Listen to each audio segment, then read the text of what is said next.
Tariffs are here to stay. There's going to be different mechanisms that President Trump uses to be able to impose those tariffs, but we should be looking at a baseline tariff of somewhere between 10 and 15% as far as what the US is going to be charging other countries around the world. Tariffs can impact business in different ways. They can cause them to raise prices, which we expect to see in June, but they can also impact the profitability of a firm, and firms typically have to deal with that either by cutting costs, which could mean layoffs, or reducing their margins, which means a loss of profitability.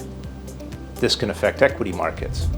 So although Wall Street and Bay Street reacted very quickly to tariffs as they were announced, we're only just starting to see the impact on Main Street. We have seen cargo shipments drop off from China.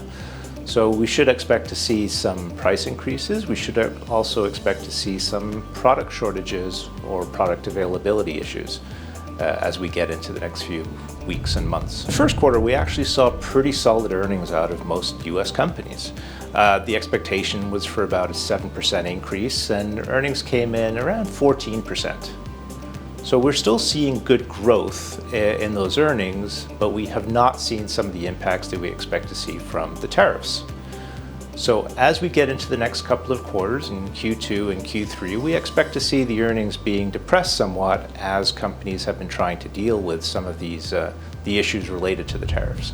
We're still looking for the Federal Reserve in the US and the Bank of Canada to lower interest rates throughout the remainder of 2025, probably 2 interest rate cuts from each bank. We're seeing a tug of war right now between soft data, which is typically sentiment, and hard data. When we look at GDP, we look at unemployment rates. Soft data is indicating that we should be seeing some kind of slowdown, although the hard data is still showing that the economy is going quite strong, specifically in the US. You have to remember that the stock market reflects the anticipated changes over the next 6, 9, 12 months, so it's always important to remain diversified in your holdings.